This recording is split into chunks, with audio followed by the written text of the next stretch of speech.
সকলকে সশ্রদ্ধ প্রণাম এবং সুস্বাগতম। মঙ্গলাচরণ।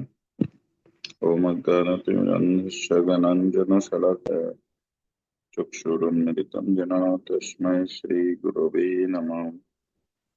श्रीचैतन्यमनोभीष्टं स्थापितं येन भूतले स्वयं रूप पदामयं ददाति स्वपदान्तिकम्। वन्देऽहं श्रीगुरो श्रीयुतपदकमलं श्रीगुरून् वैष्णवंश्च श्रीरूपं शक्रजातं सहगण रघुनाथान्वितं तं साद्वैतं सवधूतं परिजनसहितं कृष्णचैतन्यदेवं श्रीराधा कृष्णपादं सहगण ललिता श्रीविशाखान्वितं जय श्रीकृष्ण चैतन्य प्रभु नित्यानंद श्री अद्वैत गदाधर श्रीवासदि गौर भक्तवृंद। हरे कृष्ण कृष्ण कृष्ण हरे हरे, हरे राम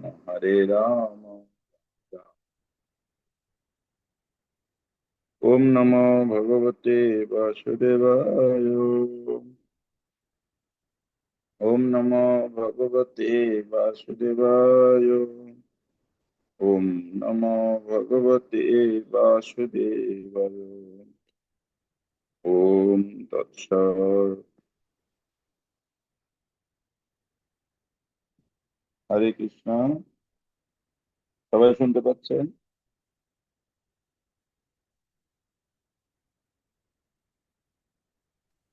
হ্যাঁ, শোনা যাচ্ছে বাবু। তো আমরা এখন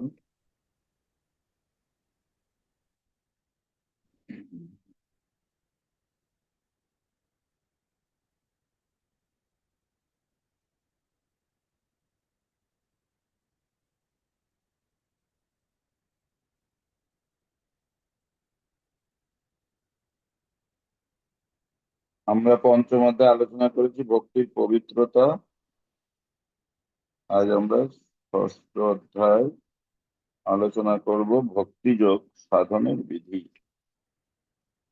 আজকে অল্পই আছে, এটা নিয়ে আমরা আলোচনা করবো। কিছু প্রশ্ন থাকলে প্রথম সেশন পর্যন্ত আমরা করব, ঠিক আছে?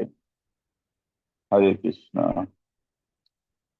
শ্রীল রূপ গোস্বামী উল্লেখ করেছেন যে তার অগ্রজ ছিল সনাতন গোস্বামী বৈষ্ণবদের ভগবত ভক্তির পন্থা প্রদর্শন করার জন্য হরি ভক্তি বিলাস গ্রন্থ সংকলন করে বৈষ্ণবদের আচরণীয় অনেক বিধি বিধানের বর্ণনা করেছেন। তাদের মধ্যে কতকগুলো অত্যন্ত গুরুত্বপূর্ণ ও বৈশিষ্ট্য সূচক, এবং তিনি এখানে সেই অত্যন্ত গুরুত্বপূর্ণ বিষয়গুলি উল্লেখ করবেন যাতে আমরা লাভবান হতে পারি। শ্রীল রূপ গোস্বামী ভক্তির তাৎপর্য হচ্ছে যে তিনি বিশদীকরণ না করে মূল সিদ্ধান্তগুলি প্রতিপাদন করবেন। উদাহরণস্বরূপ বলা যায়, একটি মুখ্য সিদ্ধান্ত হচ্ছে গুরুদেবের আশ্রয় গ্রহণ করতে হবে, কিন্তু ঠিক কিভাবে গুরুর আজ্ঞা পালন করা উচিত তা হচ্ছে সেই সিদ্ধান্তের বিশদ বিবরণ। যেমন কেউ তার গুরুদেবের আদেশ পালন করছেন, কিন্তু তার গুরুর সেই আদেশ অন্য কোনো গুরুর আদেশের থেকে ভিন্ন হতে পারে। এগুলিকে বলা হয় বিশদ বিবরণ। কিন্তু মূল তত্ত্ব সদ্গুরুর আশ্রয় গ্রহণ করা সকলেরই পক্ষেই মঙ্গলজনক, যদিও তার বিশদ বিবরণ ভিন্ন হতে পারে। শ্রীল রূপ গোস্বামী এখানে সেই তত্ত্ব সেই সমস্ত তথ্য বিশদভাবে বর্ণনা করতে চান না। তিনি কেবল আমাদের সামনে সিদ্ধান্তগুলো উপস্থাপন করতে চান। মূল তত্ত্বকে তিনি নিম্নলিখিত অঙ্গে বিভক্ত করেছেন: সদ্গুরুর চরণাশ্রয় গ্রহণ করা, গুরুদেবের কাছ থেকে দীক্ষা গ্রহণ করে কিভাবে ভগবত ভক্তি অনুশীলন করতে হয়, সে সম্বন্ধে তার কাছ থেকে শিক্ষা লাভ করা, শ্রদ্ধা ও ভক্তি সহকারে গুরুদেবের আদেশ পালন করা, গুরুদেবের নির্দেশ অনুসারে আচার্যদের পদাঙ্ক অনুসরণ করা। কিভাবে ভগবত ভক্তির পথে অগ্রসর হওয়া যায় সেই সম্বন্ধে ঐকান্তিকভাবে গুরুদেবের কাছে অনুসন্ধান করা। পরমেশ্বর ভগবানের সন্তুষ্টি বিধানের জন্য যে কোনো জাগতিক বিষয় পরিত্যাগ করতে প্রস্তুত থাকা।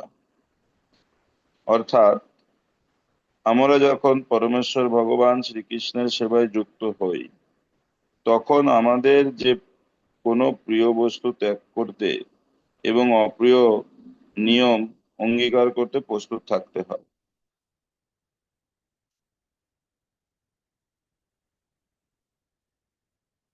দ্বারকা, বৃন্দাবন আদি ধামে বাস করা, প্রাকৃত জগৎ থেকে তো কেবল ততটুকুই আবশ্যক ততটুকু গ্রহণ করা, একাদশী ব্রত পালন করা, আমলকি, অশ্বত্থ আদি পবিত্র বৃক্ষের পূজা করা।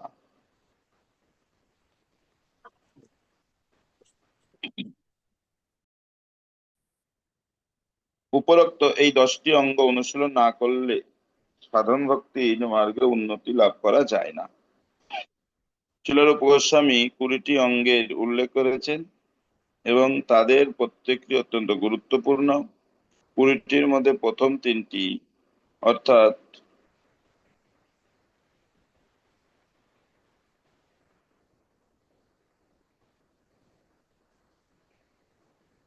সদ্গুরুর চরণাশ্রয় গ্রহণ করা, তার কাছ থেকে দীক্ষাপ্রাপ্ত হওয়া এবং শ্রদ্ধা সম্ভ্রমের সঙ্গে তার সেবা করা, এই 3টি সবচেয়ে গুরুত্বপূর্ণ। তারপরের গুরুত্বপূর্ণ অঙ্গগুলি হচ্ছে বৈষ্ণব তিলকে অঙ্গভূষিত করা।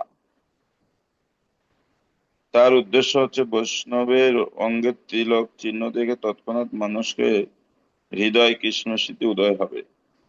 শ্রী চৈতন্য মহাপ্রভু বলে গেছেন, বৈষ্ণব হচ্ছেন তিনি যাকে দেখা মাত্রই শ্রীকৃষ্ণের কথা মনে পড়ে। তাই মানুষকে শ্রীকৃষ্ণের কথা মনে করিয়ে দেওয়ার জন্য বৈষ্ণবের তিলক ধারণ করা কর্তব্য। তিলক ধারণ করার সাথে সাথে শরীরে হরে কৃষ্ণ আদি নাম লেখা, শ্রীকৃষ্ণ ও শ্রী গুরুদেবের প্রসাদী ফুল ও মালা ধারণ করা, ভগবানের শ্রী বিগ্রহের সামনে নৃত্য করা, ভগবানের শ্রী বিগ্রহ বা শ্রী গুরুদেবকে দর্শন করা মাত্রই দণ্ডবত প্রণতি নিবেদন করা, ভগবানের শ্রীমন্দিরে দণ্ডায়মান থাকা, শোভাযাত্রা সহকারে যখন ভগবানের শ্রী বিগ্রহ পথ দিয়ে নিয়ে যাওয়া হয় তৎক্ষণাৎ সেই শোভাযাত্রায় যোগদান করা। এই বিষয়ে উল্লেখযোগ্য যে ভারতবর্ষে বিশেষ করে সেখানকার বিষ্ণু মন্দিরে মূল বিগ্রহ ছাড়াও একটি ছোট বিগ্রহ থাকে যাকে বলা হয় বিজয় বিগ্রহ। এই বিজয় বিগ্রহকে শোভাযাত্রা সহকারে বাইরে নিয়ে যাওয়া হয়। কোনো কোনো মন্দিরে প্রচলিত প্রথা হচ্ছে প্রতিদিন সন্ধ্যাবেলায় অতি সুন্দরভাবে সজ্জিত সিংহাসনে বা পালকিতে করে ভগবানের শ্রী বিগ্রহকে শোভাযাত্রা সহকারে বাইরে নিয়ে যাওয়া হয়। শ্রী বিগ্রহের উপর অপূর্ব সুন্দর ছত্র ধারণ করা হয় এবং সেই শোভাযাত্রায় নানা রকম বাদ্যযন্ত্র বাজানো হয়। শ্রী বিগ্রহকে যখন রাস্তা দিয়ে নিয়ে যাওয়া হয় তখন ভক্তরা তাদের বাড়ি থেকে বেরিয়ে এসে ভগবানকে নানা রকম ভোগ নিবেদন করেন এবং সকলেই সেই শোভাযাত্রায় ভগবানের অনুগামী হন। সেই দৃশ্য অতীব মনোরম। শ্রী বিগ্রহ যখন বেরিয়ে আসেন তখন মন্দিরের সেবকেরা ভগবানকে সেই দিনের কার্যকলাপের বিবরণ শোনান।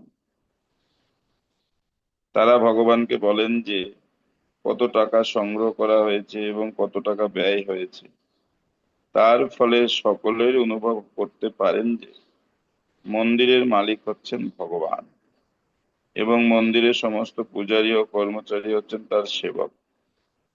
এই প্রথা অত্যন্ত প্রাচীন এবং আজও এই প্রথা প্রচলিত আছে।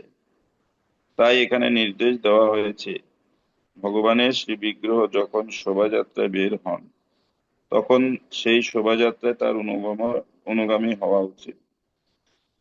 প্রতিদিন সকালে ও সন্ধ্যায় অন্তত একবার অথবা দুবার মন্দিরে ভগবানের শ্রীমন্দিরে যাওয়া ভক্তের কর্তব্য।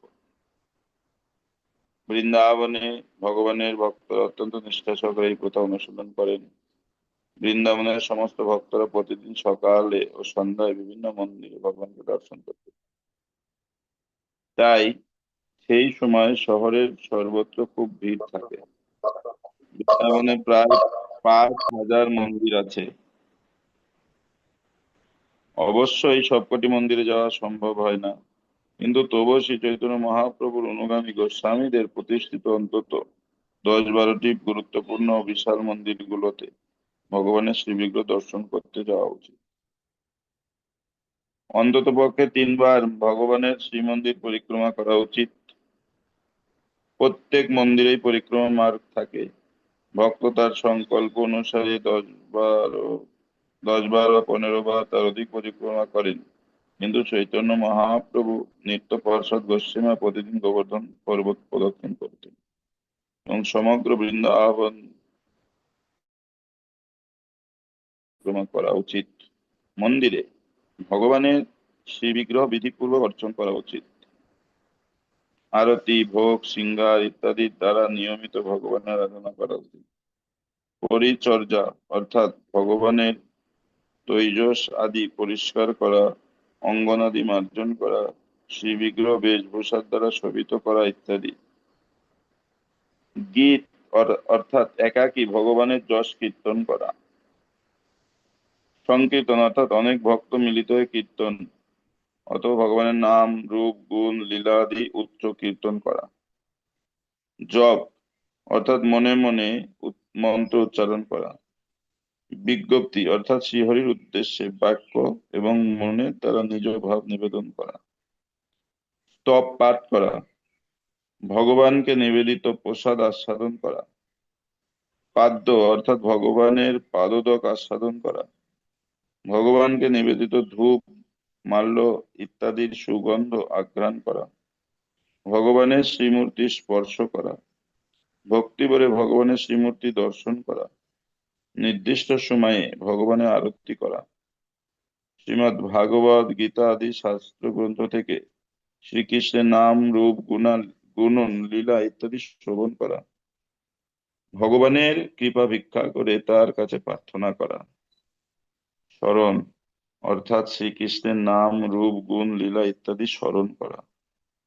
ধ্যান অর্থাৎ শ্রীকৃষ্ণের নাম, রূপ, লীলা ইত্যাদি সুষ্ঠুভাবে চিন্তা করা। দাস্য ভাবযুক্ত হয়ে স্বতঃস্ফূর্তভাবে ভগবানের সেবা করা। সখ্য অর্থাৎ শ্রীকৃষ্ণের উপর বিশ্বাস স্থাপন করা এবং শ্রীকৃষ্ণ আমার বন্ধু এই ধারণা পোষণ করা। আত্মনিবেদন অর্থাৎ সমস্ত কর্ম শ্রীকৃষ্ণকে সমর্পণ করা। প্রিয় উপকরণ অর্থাৎ যে বস্তু সাধারণ লোকে উত্তম বলে এবং যা নিজের প্রিয় সেই রকম বস্তু শ্রীকৃষ্ণকে নিবেদন করা। শ্রীকৃষ্ণের জন্য সব রকম ঝুঁকি নিতেও চেষ্টা করতে প্রস্তুত থাকা। সর্ব অবস্থাতে ভগবানের শরণাগত থাকা।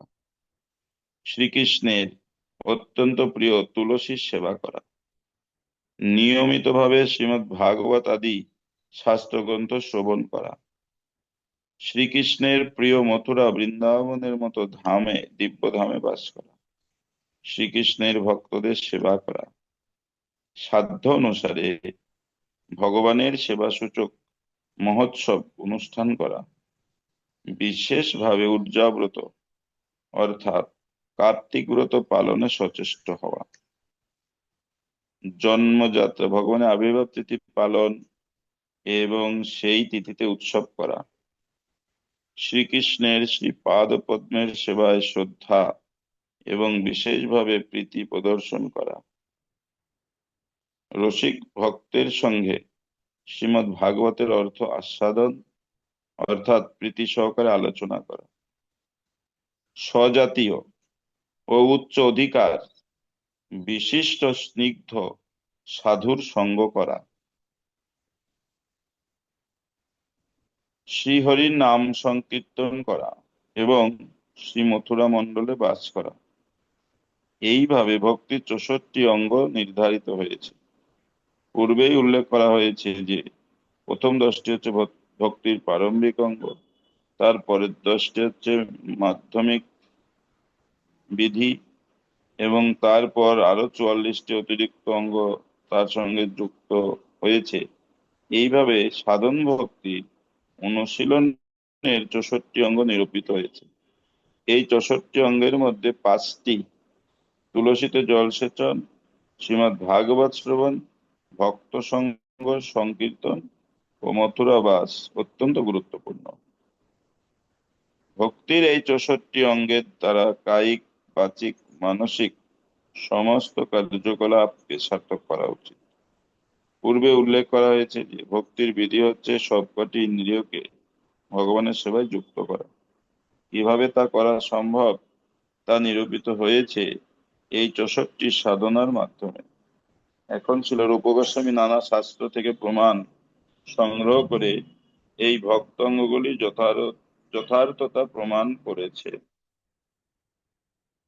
হরে কৃষ্ণ কৃষ্ণ কৃষ্ণ হরে হরে, হরে রাম রাম রাম হরে হরে। আজকে ষষ্ঠ অধ্যায় এখানে শেষ। সপ্তম অধ্যায় ভগবত ভক্তি শাস্ত্র প্রমাণ।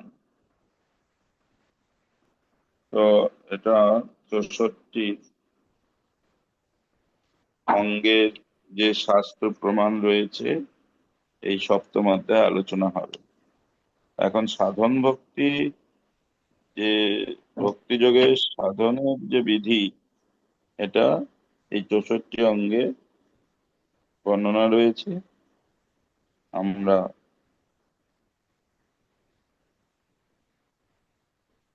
সনাতন গোস্বামী হরিভক্তি বিলাসে দুটো নীতি রয়েছে, একটি বিশেষ আহ বিশদ নীতি আর একটা মূল নীতি। আজকে যে এই সাধন ভক্তির বিধি এখানে আলোচনা হলো, এটা হচ্ছে মূল নীতি। বিশদ নীতি হরিভক্তি বিলাসে রয়েছে। তো সেই জন্য এখানে খুব সুন্দরভাবে বর্ণনা রয়েছে। তো কারো কিছু বুঝতে অসুবিধা হলে আমরা 10 মিনিট আলোচনা করতে পারি।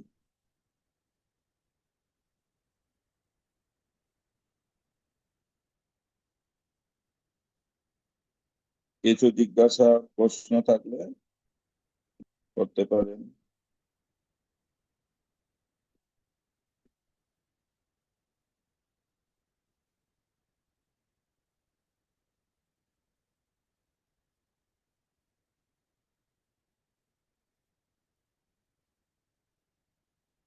কোনো প্রশ্ন নেই, সবাই বুঝতে পেরেছেন? হরে কৃষ্ণ, প্রণাম প্রভু। হরে কৃষ্ণ।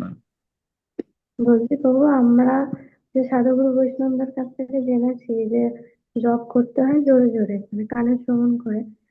এইখানে যে আছে মনে মনে জপ করার কথা, তাহলে এখানে মানে এরকম বলা আছে কেন?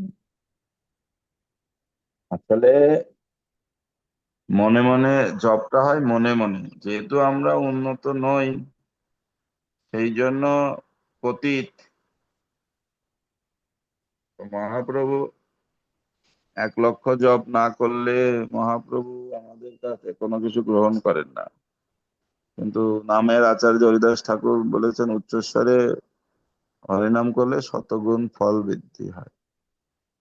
সেই জন্য আমরা যেহেতু পতিত, আর এই অবস্থায় আমরা 1 লক্ষ নাম জপ করতে পারি না, তাই আমাদের এই অবস্থা দেখে প্রভুপাদ কৃপা করে 16 মালা দিয়েছেন। 16 মালা জপও আমাদের ঠিক মতো হয় না। এই জন্য এই অন্তত পক্ষে 16 মালা উচ্চস্বরে করা উচিত, যার ফল আমরা শতগুণ বেশি লাভ করতে পারবো, তখন লক্ষেরও অধিক হবে। সেই জন্য তখন আমাদের হাতে মহাপ্রভু গ্রহণ করবেন। এবং এইভাবে সাধনা করতে করতে যখন স্বতঃস্ফূর্ত হবে, তখন আমরা মনে মনে যখন জপ করব। কিন্তু এইটা সাধন ভক্তি প্রাথমিক স্তরে আমরা রয়েছি, আমাদের এত জপ করছি, স্মরণই হচ্ছে না কৃষ্ণ। আর মনে মনে করলে তো আর কিছুই হবে না। জপ করতে করতে আমরা ঘুমিয়ে যাই। বা অন্যমনস্ক হই, হরিনামের প্রতি ধ্যান থাকে না। তো উন্নত স্তরের এইগুলো হচ্ছে পন্থা। সেই জন্য আমরা তো প্রাথমিক স্তরে, এবং সেই জন্য উপদেশ অমৃতে প্রভুপাদ তাৎপর্য উল্লেখ করেছেন যে আমাদের অন্তত পক্ষে এই পতিত অবস্থা থেকে যদি মুক্ত হতে চাই, মহাপ্রভু কৃপা পেতে চাই, উচ্চস্বরে আমাদের জপ করতে হবে। হুম। ও অন্যান্য সম্প্রদায় ওরা ওরকম মনে মনেই জপ করে, আর এরকম আমরা জোরে জোরে জপ করি বলে ওরা বলছে তোমাদেরকে এসব কি শিক্ষা দেয়, তোমরা এরকম জোরে জোরে করো। কোথায় আমাদের প্রতিষ্ঠাতা আচার্যের নির্দেশনা গ্রহণ করব, এবং নামাচার্য যিনি হরিদাস, তিনি উচ্চস্বরে 1 লক্ষ জপ করতেন, মৃদুস্বরে 1 লক্ষ, এবং মনে মনে 1 লক্ষ, এইভাবে 3 লক্ষ নাম জপ করতেন।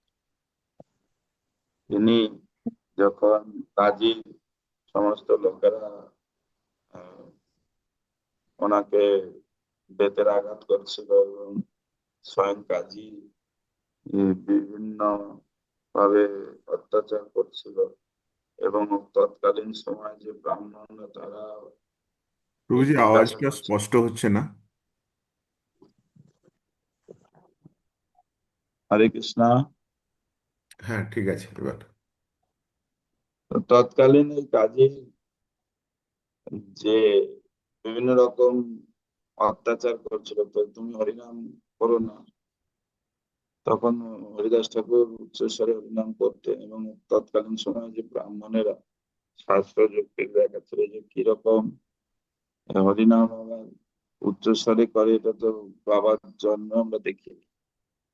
তখন হরিদাস ঠাকুর প্রমাণ দিলেন যে পশু পাখি ইত্যাদি বলিতে না পারে, উচ্চস্বরে শুনিলে তারা সব তরে, আর উচ্চস্বরে সংকীর্তন করলে, হরিনাম করলে আহ সেটা শতগুণ বেশি ফল শাস্ত্রে রয়েছে। তো এই জন্য আমরা কে কি বললো সেগুলো আমরা দেখবো না।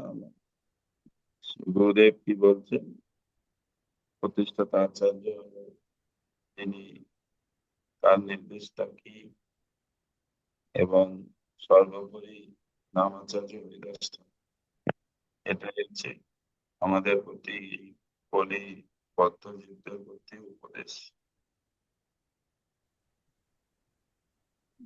ঠিক আছে। হরে কৃষ্ণ প্রভু। হুম। এই 5টা বলুন। বিশেষের মধ্যে মথুরাবাসের কথা যেটা আছে, হুম। আমরা তো পরিক্রমায় যাই, মথুরাবাসা ঠিক কতটা কি পরিমাণে, এটা যদি একটু আলোচনা করেন। লাস্টের অংশটা বোঝা গেল না। এই যে মথুরাবাসের যে ব্যাপারটা আছে, হ্যাঁ, মথুরাবাস, এটা আমরা যে পরিক্রমায় যাই ওইটুকুন করলেও হবে না, কতটা কি পরিমাণে মথুরাতে বাস করলে হবে, এইটুকুন যদি একটু আলোচনা করেন। হ্যাঁ, মাঝে মাঝে ধামে বাস করা উচিত। আর শ্রী ভক্তি সিদ্ধান্ত সরস্বতী ঠাকুর বলছেন 3 ভাবে ধামে বাস করা যায় বা ধামে সেবা করা যায়। এক হচ্ছে ধামে বাস করে তার সেবা করে, দ্বিতীয় হচ্ছে নামহট্ট প্রচার করে, আর তৃতীয় হচ্ছে গ্রন্থ প্রচার করে। এইভাবে ধামেরই সেবা এবং ধামেই বাস হচ্ছে। তখন যদি আমরা, সেই জন্য প্রভুপাদ বলেছেন যে আমি সবসময় বৃন্দাবনেই আছি, যে বৃন্দাবনে মানে কৃষ্ণ, কৃষ্ণ মানে বৃন্দাবন। তো এইভাবে যখন আমাদের অস্তিত্বশীল জগতে সবকিছু কৃষ্ণ সম্বন্ধে যুক্ত করতে পারবো, সেটাই হচ্ছে বৃন্দাবন বা ধাম। আর হরি বল। মাঝে মাঝে আমাদের সুযোগ থাকলে এই যে ভক্তির পঞ্চাঙ্গ শ্রেষ্ঠ সাধু সঙ্গ, ভাগবত শ্রবণ, 64 অঙ্গের মধ্যে 5টি প্রধান, এ, সকল সাধনের শ্রেষ্ঠ এই 5 অঙ্গ কি না? সাধু সঙ্গ, নাম সংকীর্তন, ভাগবত শ্রবণ, মথুরাবাস, এবং বিগ্রহ শ্রদ্ধা, বিগ্রহ অর্জন। সকল সাধনের শ্রেষ্ঠ এই 5 অঙ্গ কৃষ্ণ প্রেম জন্মে তার অল্প সঙ্গ। হুম। তো আমরা যেখানেই থাকি না কেন এটার প্রতি একটু গুরুত্ব দেওয়া উচিত। ভক্ত সঙ্গ করার আমাদের, সাধু সঙ্গ করার প্রতি আমাদের কতটা আমাদের উৎসাহ আগ্রহ আছে, নামের প্রতি কতটা উৎসাহ আছে, এবং ভাগবত শ্রবণের প্রতি আমাদের কতটা উৎসাহ আছে, সকাল সন্ধ্যায় ভগবানের শ্রদ্ধায় আরাধনা করার প্রতি কতটা উৎসাহ আছে। আর এই নামহট্ট প্রচার বা গ্রন্থ প্রচারের মাধ্যমে আমরা ধামবাস বা ধামের সেবা করতে পারি। এইভাবে এই 5টি অঙ্গ আমরা যেখানেই থাকি আমরা নিজের যত্ন এবং চেষ্টা অনুসারে আমরা করতে পারি।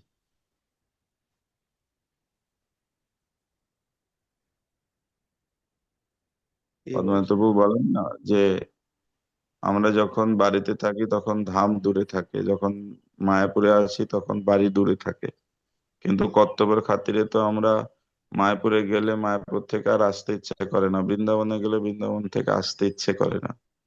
কিন্তু যেতে হবে। সেই ধামকে সঙ্গে করে ধারণ করে নিয়ে যেতে হবে, যেন সবসময় বৃন্দাবনের চিন্তা, ধামের চিন্তা হয়।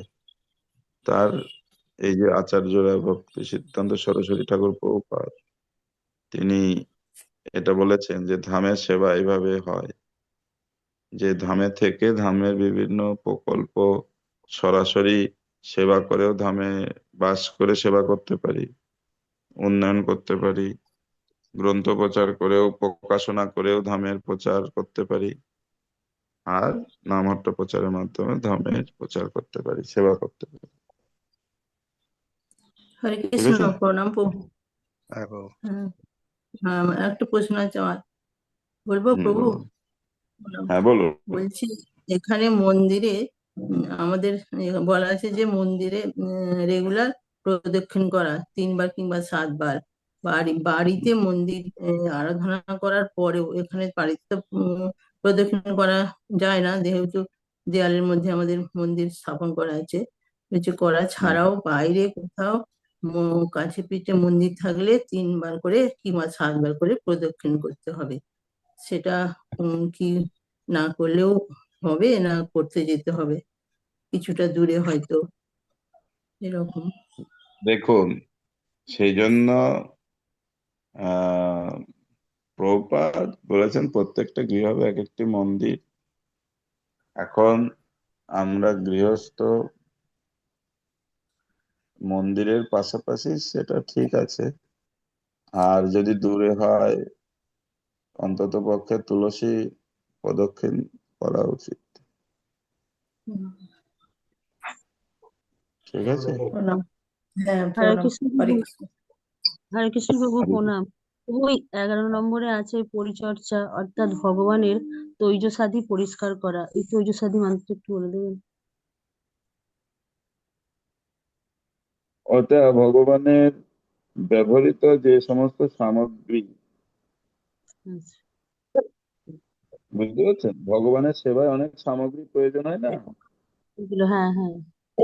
ওইগুলো পরিষ্কার করা, অঙ্গন মানে আঙিনা পরিষ্কার করা, ভগবানের সেই বিগ্রহ বেশ মানে যে পোশাক ওগুলোর দ্বারা শোভিত করা, এগুলো অংশগ্রহণ করা উচিত। আচ্ছা, আর একটা এটা প্রভু ভক্তি। এখানে বলছে, 12 নম্বরটা বলছে হ্যাঁ, গীত, অর্থাৎ একাকী ভগবানের যশ কীর্তন করা। এটা কিভাবে করবো? ভগবানের অনেক গুণ আছে, যশ আছে, সেগুলো একটু ভগবানের সামনে প্রার্থনা করা, মানে সেগুলো করলে ভগবান খুশি হবেন, এবং তখন আমরা একটা ভগবানের কৃপা লাভ করবো। ভগ ভ- আমরা আমাদের মধ্যে যা কিছু ভগবান থেকেই এসেছে। এই জগতে কারো যদি যশ কীর্তি করি সে আমার প্রতি সন্তুষ্ট হবেন, সেই রকম ভগবানের কিছু প্রয়োজন নেই, তবু ভগবানের যদি আমরা একটু গুণকীর্তন যশ কীর্তি করব, ভগবান আমাদের প্রতি সন্তুষ্ট হবেন। এটা হচ্ছে একটা ভক্তির অঙ্গ। আমাদের উদ্দেশ্য হচ্ছে ভগবানকে সন্তুষ্ট করা, এইগুলো হচ্ছে এই সাধন ভক্তির বিধি, যেহেতু আমাদের স্বতঃস্ফূর্ত হয় না, সেইগুলো কিভাবে করলে আমাদের এই ভগবানকে সন্তুষ্ট করতে পারবো, এটা তার একটা আহ শাস্ত্রের যে বিধি এখানে উল্লেখ করেছেন গোস্বামীগণ। তো এইগুলো আমাদের করা উচিত, তখন আমাদের ভক্তি আরো গাঢ় হবে, দৃঢ় হবে। ঠিক আছে। হরে কৃষ্ণ ভগবানের কত, প্রণাম। হরে কৃষ্ণ। বলছিলাম এখানে বলছে মন্দিরের সেবকেরা ভগবানকে সেই দিনের কার্যকলাপের বিবরণ শোনান।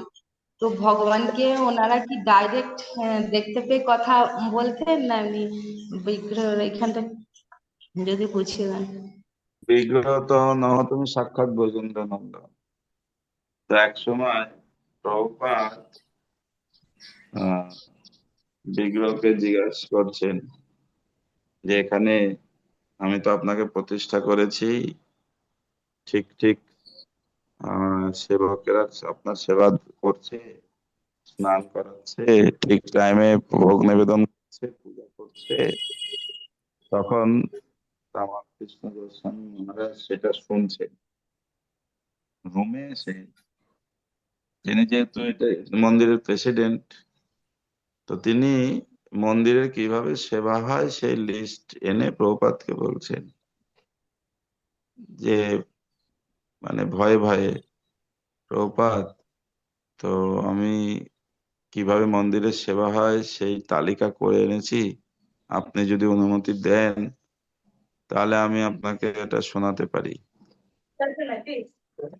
তখন প্রভুপাদ বলছে, আমাকে আর এগুলো শোনাতে হবে না, আমি বিগ্রহ থেকে শুনেছি কিভাবে সেবা হয় আমার।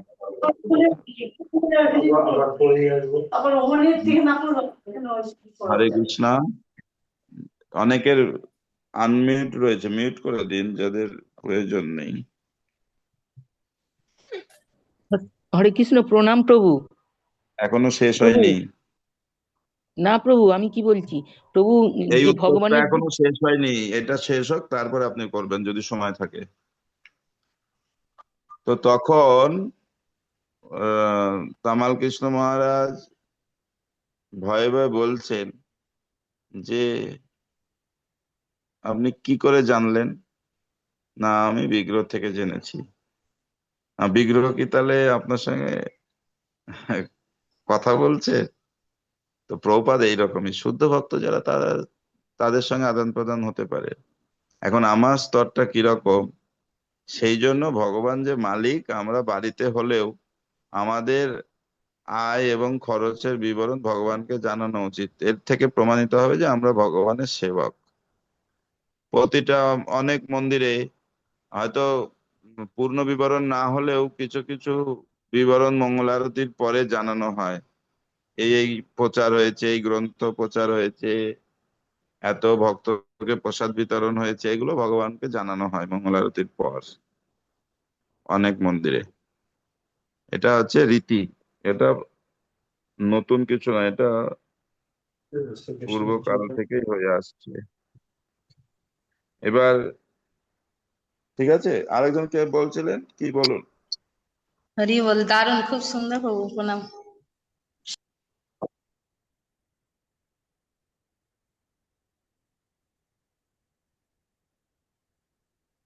স্মৃতিগণা মাতাজি কিছু বলছিলেন?